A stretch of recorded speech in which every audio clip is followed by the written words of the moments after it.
queridos, bem-vindos à Escola Bíblica Online. É uma alegria ter você conosco mais uma semana, onde nós temos o privilégio de dar continuidade ao estudo da Palavra de Deus que estamos realizando nesse trimestre e vendo com muita alegria a vida, a realidade, a inspiração da igreja em Jerusalém. Esta igreja primitiva que marcou o início da história da igreja na terra, em quem nós nos inspiramos e temos como exemplo de uma vida prática de fé que glorificava a Deus e impactava e alcançava o coração das pessoas. E hoje nós estamos diante da lição de número 5, uma igreja cheia de amor. Este tema que nós temos para trabalhar nesta lição fala sobre a importância de nós termos uma fé prática. Nosso texto áureo está em Atos, capítulo 4, o versículo de número 32, onde nós lemos: "E era um o coração e a alma da multidão dos que criam. E ninguém dizia que coisa alguma do que possuía era sua própria, mas todas as coisas lhes eram comuns." Nossa verdade prática vai nos falar que o amor é o elo que mantém a unidade da igreja local. Sem o amor, não existe relacionamento cristão saudável.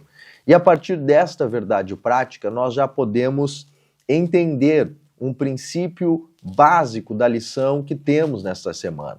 Porque nós vemos que nesta pequena frase, a unidade é um alvo que nós precisamos alcançar. E o amor é um método, é um meio que vai nos levar até lá. Por isso que o amor é o elo que mantém a unidade da igreja. Sem este amor que nos une como filhos de Deus, participantes de um mesmo corpo, o corpo de Cristo, nós não poderemos viver em completa e perfeita união.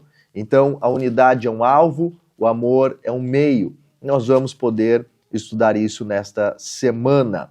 Esta lição é uma lição extremamente confrontativa, podemos dizer, porque nós vivemos hoje uma tendência à individualidade, à indiferença e somos confrontados, portanto, com a realidade bíblica de um evangelho que prega, que apresenta que a nossa fé prática precisa ser pautada no amor. E quando nós olhamos para o nosso texto áureo, que eu quero poder com os irmãos aqui meditar nesta pequena reflexão que principia a lição que nós vamos aprofundar na aula presencial desta semana, nós vamos ver que este texto, ele nos dá um norte muito importante para aquilo que vai ser apresentado pelo comentarista. Então veja que o texto diz que da multidão dos que criam. Ou seja, nós temos ali já um agrupamento de pessoas que não é mais aqueles poucos 120 lá do começo.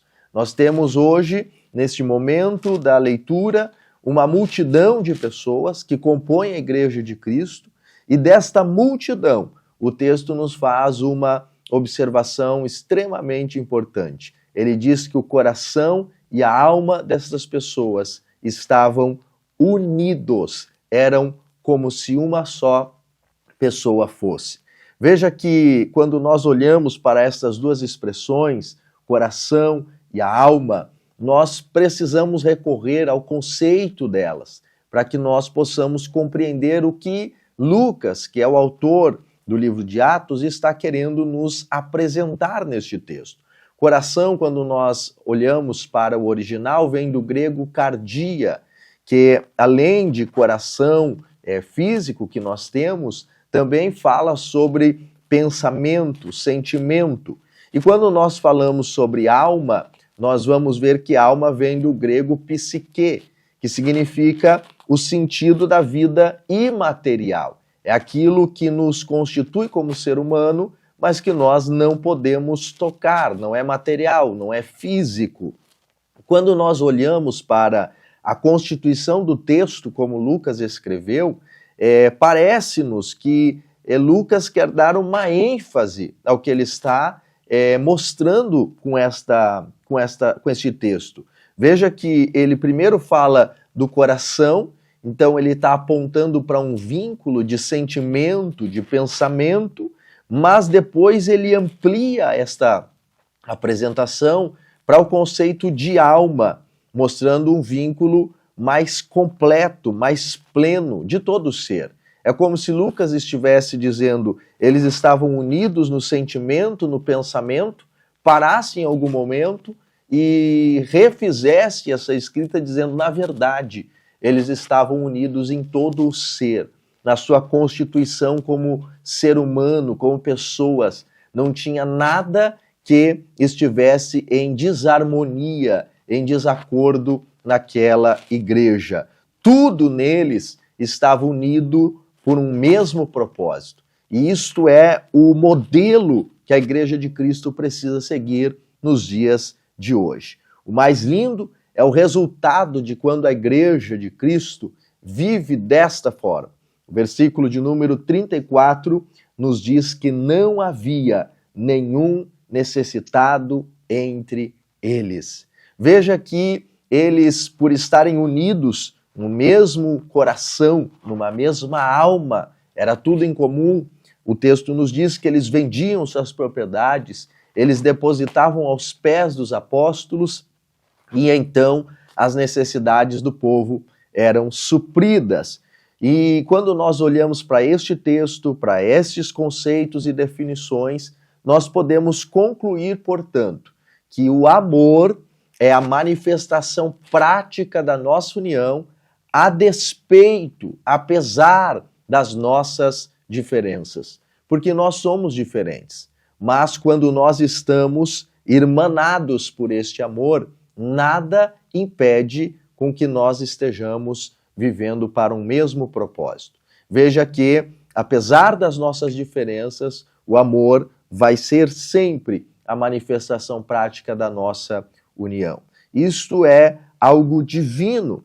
Portanto, nós estamos falando aqui de uma expressão de amor da parte dos homens que só é possível a partir do amor de Deus. Quando nós lemos João, capítulo 3, versículo 16, que é extremamente conhecido de todos nós, Deus amou o mundo de tal maneira, pelo que deu seu Filho unigênito para que todo aquele que nele crê não pereça, mas tenha a vida eterna.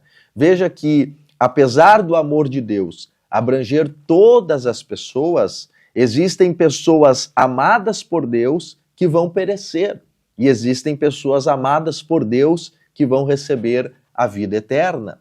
Então, nós estamos diante de um texto muito profundo, que, dado a sua popularidade, muitas vezes perde a essência. E recorrendo à essência desse texto, ele nos informa que muitas pessoas estarão, apesar do amor de Deus, condenadas. Isso significa que todos que forem para o inferno no final da sua vida estarão lá amados por Deus, incondicionalmente amados por Deus. Por que isso acontece? Porque não basta ser amado por Deus. Este amor precisa ser ativo na nossa vida. Este amor precisa ser operante em nós. Quando nós lemos o texto do 3º capítulo do Evangelho segundo escreveu João, nós vamos ver que a operação do amor de Deus em nós, ela precisa ser tanto vertical quanto horizontal. Vertical no sentido de que nós precisamos corresponder ao amor de Deus, também lhe amando, manifestando algo em relação a este amor, trazendo uma resposta ao próprio Deus em relação ao amor dele por nós. Por isso que o texto diz, aquele que crê não perece. Esta é a manifestação, a nossa resposta vertical ao amor de Deus revelado a nós. E a resposta horizontal, a manifestação horizontal, a operação horizontal do amor de Deus, são as obras que nós praticamos a partir deste amor. Veja que no verso 21, na sequência do capítulo 3, nós vamos ler que quem pratica a verdade se aproxima da luz, para que as suas obras sejam manifestas. Todo aquele que Deus ama, todo aquele sobre quem Deus derrama o seu amor e responde a Deus com amor por ele, também vai responder aos homens com este amor manifesto através das suas ações. E é este amor prático, é este amor do dia a dia que nós manifestamos para quem está à nossa volta, que revela a nossa fé e a qualidade dela. E é sobre este amor que a nossa lição dessa semana está tratando. Nós vamos ver que a lição está estruturada em 3 tópicos e cada um destes tópicos podem ser resumidos em uma palavra, cada um deles. Essas 3 palavras que nós vamos mencionar aqui constituem a espinha dorsal da nossa lição desta semana. Então, essas palavras são amor, graça e solidariedade. Quando nós falamos sobre amor, nós estamos vendo aqui a manifestação do amor da igreja em Jerusalém, estamos vendo a manifestação do amor da igreja primitiva, e nós vamos ver que esta é a mesma igreja que foi cheia do Espírito Santo, lá no capítulo 2 de Atos, e assim se manteve pelo transcurso do tempo. Veja que esta igreja cheia do Espírito Santo é a mesma igreja cheia do amor. A igreja que transborda do Espírito é a igreja que transborda de amor.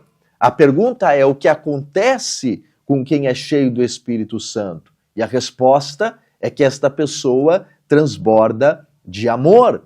Veja que quando Paulo escreveu aos Romanos, no capítulo 5, verso 5, ele disse que o amor de Deus é derramado no nosso coração pelo Espírito Santo que nos foi outorgado.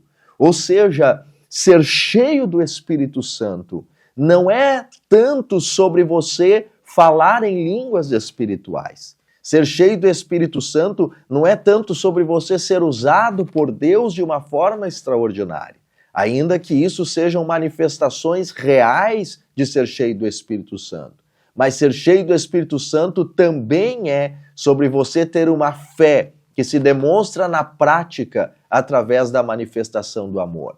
Ninguém que carrega ódio no seu coração, que tem problemas com os seus irmãos, pode dizer ser cheio do Espírito Santo. Ainda que esta pessoa fale muitas línguas espirituais, ainda que esta pessoa transborde num fervor visível nos cultos, se o seu coração não for um coração que age em amor, que responde em amor, que corresponde em amor, esta pessoa não é plenamente cheia do Espírito Santo. Porque quem é plenamente cheio do Espírito também é plenamente cheio de amor. A marca da igreja de Atos 2 é a mesma igreja que ama durante todos os demais capítulos de Atos. Então, que nós possamos buscar de Deus esta graça de ser cheios do Espírito para também sermos transbordantes em amor. A segunda palavra que nós vamos encontrar aqui é a palavra graça. A palavra graça está correspondendo a esta grande temática do amor prático que nós encontramos durante o livro de Atos. Veja que o amor habilita a graça ao mesmo tempo que ele é uma resposta a ela. Eu repito, o amor habilita a graça ao mesmo tempo que é uma resposta a ela. Graça vem do grego charis, que significa favor imerecido. Mas não só. Este termo grego também significa a influência de Deus no coração com reflexo em ações práticas. Veja que o manifestar da graça na nossa vida vai influenciar divinamente o nosso coração para que nós correspondamos a esta manifestação com ações práticas. Por isso que o amor é tanto habilitador da graça, por ser um favor imerecido que nós recebemos de Deus, quanto uma resposta a esta graça. Todas as vezes que nós agimos em amor, que nós trabalhamos em amor, que nós fazemos algo em amor, nós estamos manifestando a graça de Deus. Quando nós recebemos o favor de Deus, é graça.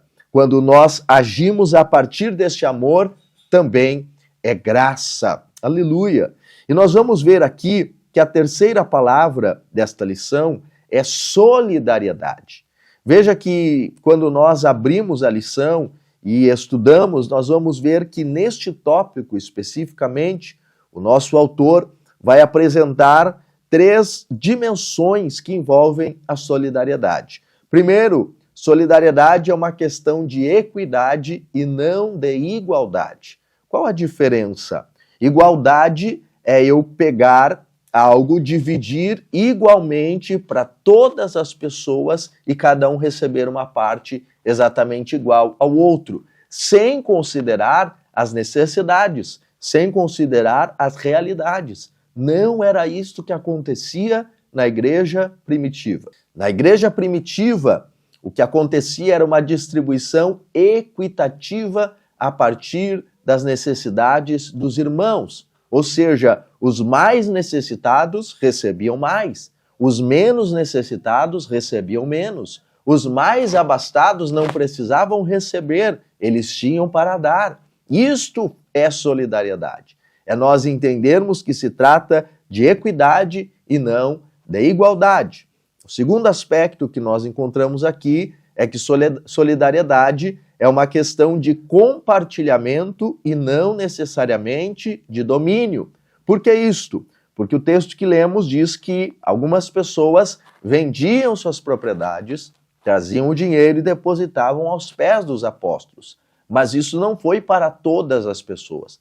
Não foi todos os irmãos que venderam suas casas. Pelo contrário, nós vamos encontrar em Atos 12, quando Maria, mãe de João Marcos, está na sua casa e Pedro está preso e o Senhor está o libertando daquela prisão, ali está uma casa que servia de abrigo para muitos irmãos. Veja que Maria não vendeu sua casa, mas ela abriu sua casa para compartilhá-la com aqueles que precisavam. Então, isso está muito relacionado ao direcionamento que Deus dá para as pessoas. Porque nós vamos ver que muitas pessoas às vezes são movidas pela influência do outro e não por um sentimento divino no coração. A igreja primitiva era uma igreja equilibrada. E então nós vemos que alguns vendiam e davam, outros abriam as portas e recebiam. Porque solidariedade é mais sobre compartilhar do que sobre dar o domínio. Veja que nós temos também o exemplo de Dorcas no capítulo 9. Dorcas é uma serva de Deus que auxilia a igreja, que auxilia os irmãos costurando túnicas, vestidos. Esta é a forma dela de manifestar a sua solidariedade. E o terceiro aspecto é que solidariedade é uma questão de voluntariedade e não de obrigatoriedade. Veja que nós temos o exemplo muito claro neste texto que serve de base para a nossa lição de Barnabé, este homem que vendeu as suas propriedades e depositou o dinheiro, o valor, aos pés dos apóstolos. No paralelo, nós vamos encontrar no capítulo 5 outro exemplo de um casal chamado Ananias e Safira que, olhando para Barnabé, tentaram fazer um puxadinho na sua decisão. Entendendo ser uma obrigatoriedade, venderam sua propriedade, mas retiveram parte do valor e mentiram primeiro ao Espírito Santo e depois aos apóstolos. Nós vamos estudar sobre isso na lição da próxima semana. E veja que, por que Ananias e Safira tiveram essa motivação? Porque, entre outros fatores, entenderam ser algo obrigatório. E não estamos falando de obrigatoriedade. Solidariedade é um espírito voluntário, movido em amor para atender a necessidade de outra pessoa. E essas 3 palavras encerram a nossa lição desta semana. Nós queremos convidar você a participar da lição presencial na sua congregação, aqui na Matriz, onde você estiver. nós queremos concluir lembrando aos irmãos que o exemplo da igreja primitiva não é apenas sobre ser cheio do Espírito nas manifestações espirituais. O exemplo da igreja primitiva também é sobre manifestar uma fé prática que olha para as necessidades, socorre os necessitados e cumpre o evangelho do Senhor Jesus Cristo, de ir por todo o mundo e pregar a toda criatura. Nem sempre nossa mensagem será com palavras. Muitas vezes a mensagem que nós pregamos é com ações, ações movidas pelo amor. O amor que Deus derrama no nosso coração e que nós transbordamos, tanto para Ele quanto para aqueles que nós pudermos alcançar. Que Deus te abençoe e até a próxima semana.